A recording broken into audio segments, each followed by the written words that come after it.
politics of our country, because gradually it became apparent to us that indeed, like they say, politics is so serious a business, the business is on the politicians. Over time, when General Museveni took over our country, many of the intellectuals that we believed in to deliver us kept disappointing. Many got killed, many got exiled, many got silenced, and indeed many got compromised. And so it was out of desperation that I got myself into politics. It's a long story that I might not be able to delve into right now, but it was the lack of alternative voices, and I thought that myself and many others had to descend into the arena. I was a musician and I was enjoying my music, but over time I realized that just like many young people then, similar to now, we had followers, but where were we leading them to? I was an artist that was paid a lot of money by telecom companies to endorse their products. I was paid by beer companies because the beer bottle that I held inspired so many young people to go that way. Because I was a trendy young man that so many young men and women looked up to. And I realized that maybe if I take a dive into the matters that actually matter to our people, I would lead a generation into that direction. I want to believe that we have largely done that, but so much needs to be done. So with that, here I am. I ran for MP in 2017. I won with 80% of the vote when I was competing with the ruling party candidate and the main opposition candidate. 2 years later, when I was in Parliament, I realized that indeed Parliament was just a rubber stamp, because having changed the Constitution to remove term limits, this time when I was just a few months in Parliament, General Museveni introduced a bill to change the Constitution once again, to remove the age limit, to allow him to rule forever. And I led my fellow MPs to resist that. When he used the military to forcefully change the Constitution, because I knew that politics was a game of the popular, and I knew that young people, who are the majority, 85% of our population, I ran against him, defeated him for the presidency in 2021, as it is chronicled and captured very well in a documentary about myself and my family called Bobby Wine, the People's President. Of course, it was rigged again. I was to challenge him again in the election that happened on January 15th, which election we had under complete blackout of the internet, an election that was completely taken over by the military. And after that election, placed under house arrest, raided in my home, my wife beaten, stripped naked and filmed and all that. The head of the military, who is General Museveni's son, ordered for my testicles. The long story cut short, I ended up running out of the country, and here I am. Not defeated, not silenced, still growing strong and preparing to go back home. Thank you very much, ladies and gentlemen. Actually,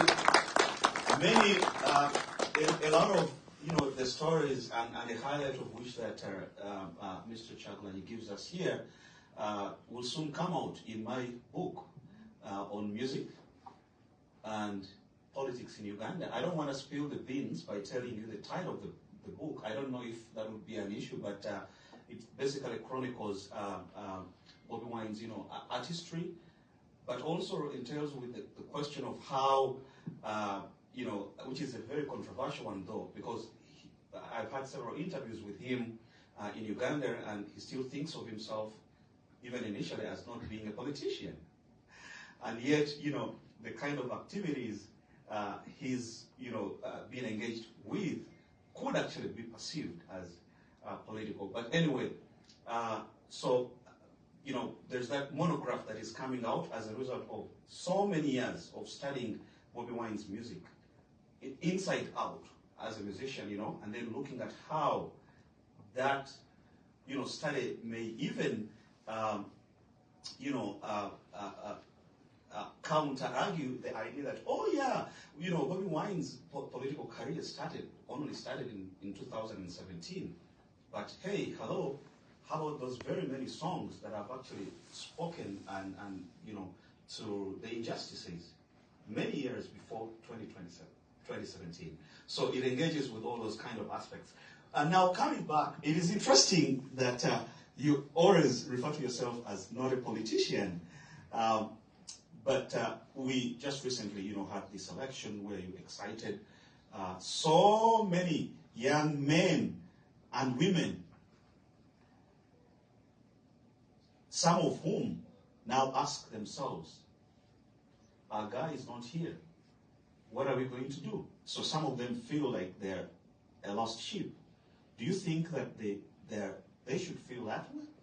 Do you think there is a space now that you are gone for a while, even though you've already announced in your other fireplace conversations that you're actually on your way back to Uganda?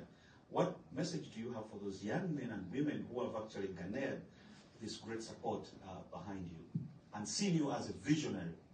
Thank you, Professor. It has always been my desire to light a fire, not just in me, but among many people, especially the young people of our country, of our region, and of our continent, and hopefully of our beautiful world where we live today. It is not just about me. I will not show up as the most qualified, as the most educated. As you are aware, the first time I ran for president, I didn't even have a university degree. So it was an effort to challenge the people, especially the young people, to fold their sleeves and get to do the work that they had to do. It is my satisfaction that very many young people got involved in the politics. The educated and qualified, young doctors, young lawyers, young engineers. But most importantly, the common people owned up the politics. The barbers, the market vendors, the taxi drivers, and that was the desire. While I am leading the charge, I don't want it to be about me. I want it to be about all of us, because it has always been the effort of the dictators to strike the shepherd and to scatter the sheep. So I don't want it to be about me. My message to all these people has always been that every one of you can be a Bobby Wine. Indeed, every one of you should be a Bobby Wine. This time around, when I ran for president, I discouraged the nation from using my picture.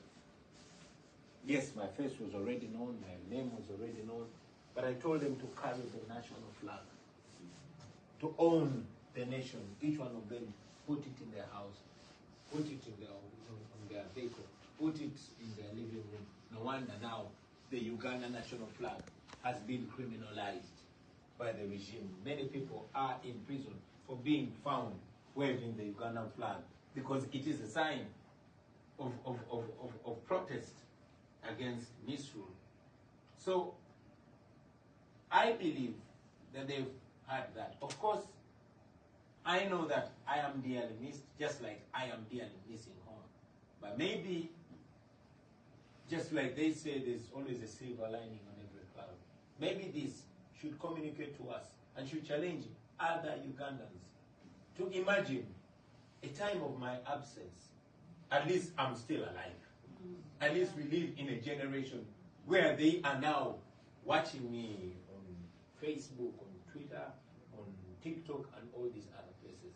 But I'm telling them that the most important thing is to remove this idolization or this individualization of the struggle.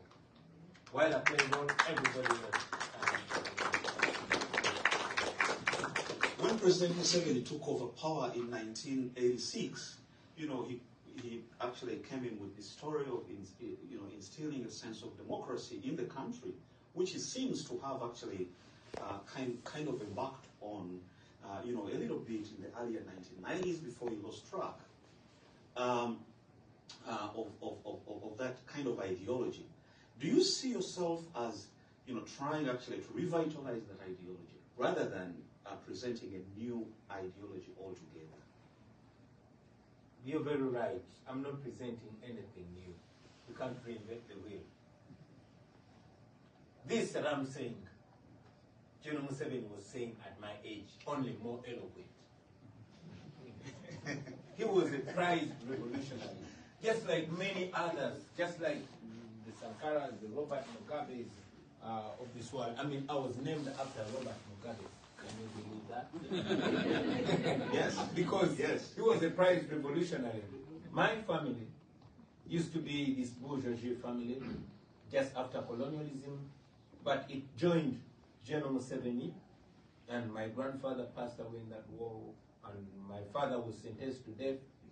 Thanks to the corruption of that regime, my mother bought him out of jail, and he was able to escape because she paid some of the people that were working in that regime, just like I was able to escape out of Uganda, thanks to those that don't agree with what was going on. So, when General Museveni was persuading our parents to join him in the Bush War, which consumed 500,000 of our people for him to get in power, he presented a 10-point program which included the return of democracy, the end of abuse of human rights, the end to corruption, and all the good things that he presented. And indeed, we must give it to him that in his first 5, maybe 10 years, he lived to that promise. When he came to power, his famous statement, which he even wrote in his book, What is Africa's Problem, was Africa's problem in general, and Uganda in particular, are the leaders that overstay in power. He said that when he was my age. He would kill anybody who reminds him of what he said when he was my age. So, while he stood for the right things, he is the perfect example of the famous saying that power corrupts and absolute power corrupts absolutely. He has been in power for 40 years, but he believes that he is the only one that can solve the problems, majority of the problems his overstay has created. So that speaks to us a great deal. And it speaks to me personally. And I always tell people that don't look at me as your savior, because I'm a human being who can be corrupted. And that is why I believe in encouraging people to come together so we can liberate ourselves. It is not me to liberate you, neither are you the one to liberate me. We have to liberate ourselves together so we can hold each other accountable. And indeed, for us to achieve that, we're not going to get it when we get there. We're going to practice it now. We are going to institutionalize and empower our institutions so that it is not an individual that charters the way. Now, I'm out of the country, but the institution, the political party that I lead, the National Unity Platform, has my fellow leaders with whom we sit and agree many of my ideas about, and many of my ideas are challenged out, just like the ideas of others. That is what we believe in, because that is how nations are built. Actually, this very last point, now, I mean, that very point brings me to the next question. You know, it is so interesting that when you stood up, in 2017 to become the next member of parliament for the Chadondo East constituency, you were despised.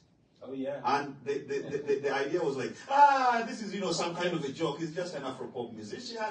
He's an entertainer, blah, blah, blah, blah, blah. What is it in you, though, that is so peculiar in you yourself, as in your persona? Because we have many other Afro-pop musicians in Uganda. The so-called Mainjas, Chameleons, Baby Cool, and many others. Why?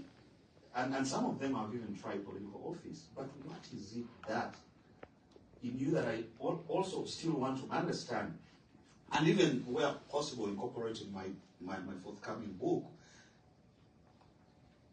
that is able to animate this sense of energy to move not just even the young men and the women, because I've been to Uganda and I've seen this with my eyes, but even, the older generation and even the educated scholars.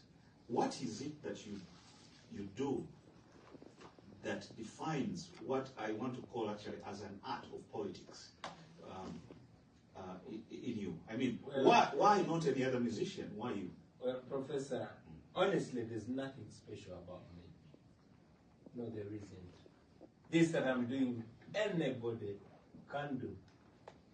All you need to have is the decency to know that you're not special. And to know that you are because we are, and we are because you are. In Africa, we call it Ubuntu. Just like as an artist, I rose not because I had the most beautiful voice, no, but simply because what I was talking about in my songs is the common plight of the people and the thousands and later on millions that followed me and supported me were only and simply seeing themselves speak through my voice. That is when they throw my concerts, when they come, and before you know, 1, 2, 3, 100, 1,000, 10,000, 100,000, millions are associated with you. Anybody and everybody can do this. All they have to do is to think, especially in the context of artists, all they have to do is to think beyond Friday night. As simple as that. And indeed, to look into history, to learn from history. We have had great people that lived. I idolize Bob Marley. Bob Marley was a great artist. He spoke about all these things. The only thing that he needed to do is to speak about them on a more formal platform. I've been singing about these injustices and all that, and maybe I've just been reminded that sometimes something needs to happen to you. I was like all these other artists, Professor, until I was 35. I mean, I became a star at a very early age of 21, and I was singing about the girls and the drinks and the rides and everything. And indeed, by 23, 25, I was one of the most popular, if not the most popular and successful artists in our country. But there's this one day, I had just bought a brand new Cadillac Escalade with 24-inch spinning wheels, the first of its kind in East Africa, and I was coming from a famous nightclub called Angenoa Discotheque. When this young man of my age walked up to me, I mean, I used to, back then when I was younger, I was full of life. I used to move in waves, So this particular night, I'm walking from the club and entering my car, and as you can expect, all the girls were looking at me, and I was feeling myself. I was the guy of the moment. So this young man, around my age, walks to me, knocks on my car. When I put the glass down, the window down, he slapped the hell out of me. So I got out to teach him a lesson. Then he pulled up a gun and put it on my face. And I mean, no matter how strong you are, you're not going to fight a guy with a gun. Smacked me again. And then I asked him, why are you beating me? What have I done to you? Asked me, why are you showing off? Don't you know this country has owners? Now, from his accent, he was coming from the ruling tribe, and he was a security operative, and was clearly above the law. So people surrounded to see who is this beating our celebrity. You can imagine, for example, now somebody slapping a a Justin Bieber or Snoop Dogg or something. That is the kind of artist that I was. Even the security of the club came and pleaded with him instead. Say, Afande means the high-ranking officer. Say, Afande, forgive him. He didn't know there are forces around here. So he ordered me, get into your stupid car, get out of here. I had nothing to do. I got into my car with my friend Nubian and we drove. We didn't talk or look at each other. But as I was driving back home, so many thoughts came to me. The injustice and all that. But again, it was not the first time I was seeing this, only that it was happening to me. It had been happening to other people. In the same club I was there, and these military officers would come, and sometimes there were nights where university students were there, would come and pick somebody's girlfriend, force and take her to the car, do all manner of things. These things had been happening. But because I was a star, and I had this proximity to power, I had the illusion that it couldn't happen to me. Well, it was happening to me. That rang a bell in me because something told me you deserve it. It has been happening to other people, you didn't say what. So this triggered something in my mind, and I started singing about, talking about them, and thinking in a totally different line. But it took a whole 10 years until a time came and I decided that I'm not just going to talk about these injustices, but I am going to go to a formal platform where I can actually speak about them, maybe influence policies that can protect our people.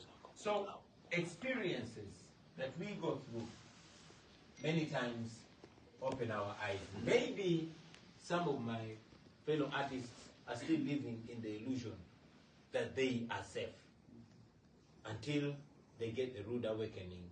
I hope they don't get it at a time when they can't do nothing about it. Right. Recently, you graduated out of law school also. Yeah. Congratulations. And now you are a lawyer. Do you see any separation of powers in Uganda at the moment? And if not,